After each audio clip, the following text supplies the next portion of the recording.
Congratulations, Nigel. No politics here. Miss Burton, have you met our socialist alderman, Mr. Aston? Miss Burton, our new headmistress tonight. Yes. Could I leave you together for a moment? You said socialist alderman, rather as if you were some kind of prize freak.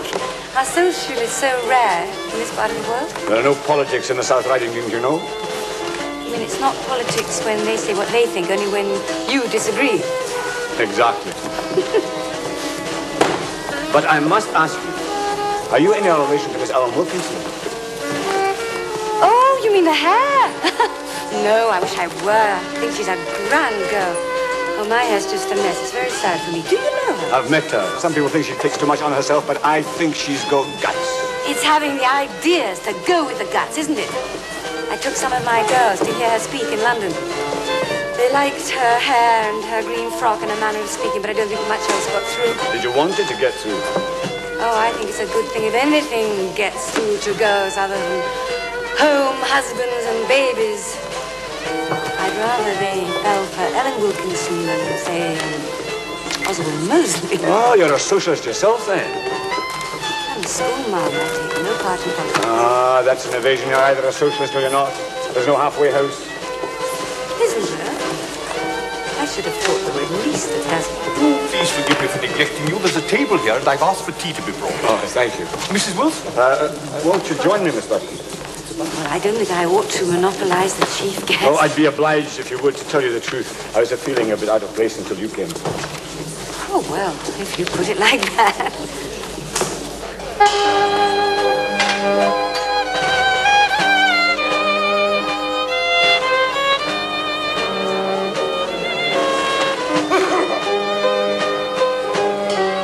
It's this going on year after year with no prospects of fetching. What you grow, you eat. What you can't grow, you do without. Thank you. Who are they? Oh, they're from Cold Harbor Colony. Oh, I have 2 or 3 girls that come from there. It's a grim place.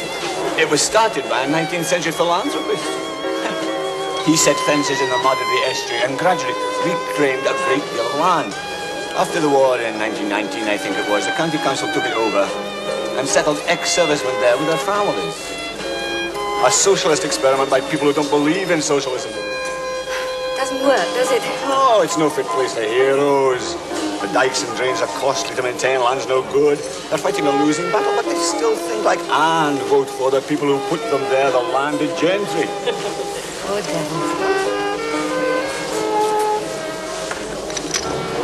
Look here. Are you on the Higher Education Committee? Oh, pity. I'd like to do some lobbying. Have you seen my buildings? How would you like to work in a school with a basement full of black beetles?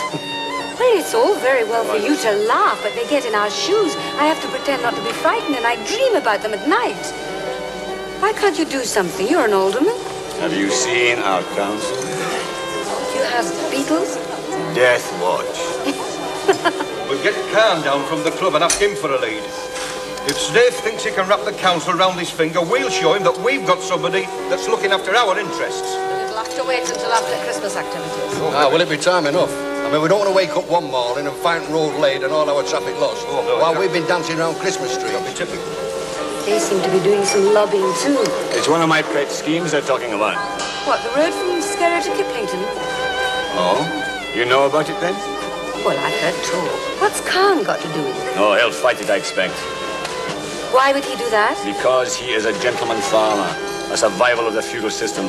Because he hates Smeeth and does everything he can to block his programs. Because whenever we propose anything for Kiplington, he drags up his 50-or-so-old comrade colonists. That man is rapidly becoming a thorn in my side. Oh, you're not alone in that, Miss Burton.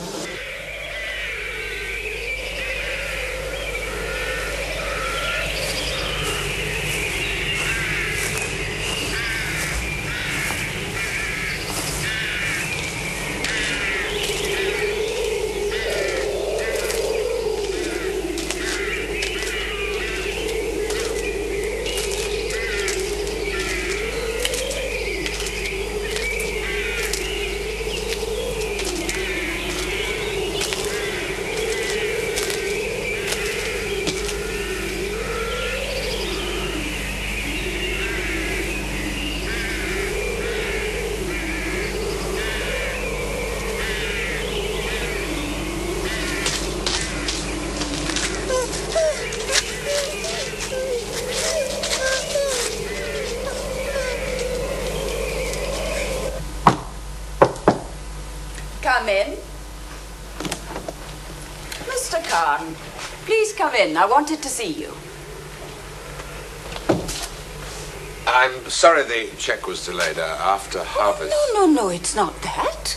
You know we trust you absolutely. Do sit down. Thank you. You'll have a cup of tea.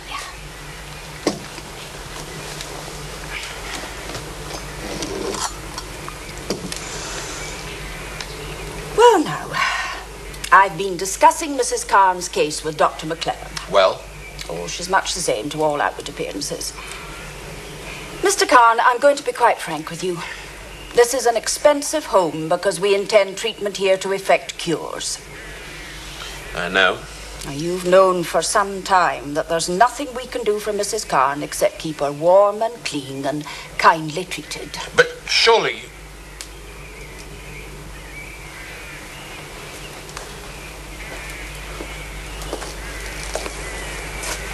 What do you suggest? Why not put her somewhere less expensive? Oh, Mr. Carn, I know this is a bad time for farmers, and I respect your desire to do the best for her, but there are, well, cheaper homes. Or the county mental hospital. Oh, no, I couldn't send her there. But really, they're quite good places nowadays, quite different from the old idea of an asylum. I promised her, you see. I promised her. If you can't bear the thought of a county place, I have 2 or 3 private addresses. There's one I could recommend in Manchester. I might have a look sometime. Why not? May I see her? Yes, of course. I'll have you shown up.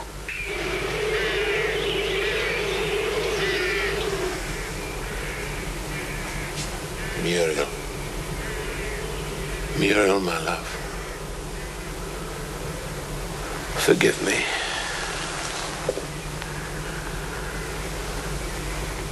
There's no cure for it. No peace. Well, I've done my little bit. I hope my talk hasn't given you a dull afternoon. Oh, not at all. It's not every day one identifies an enemy and finds a friend.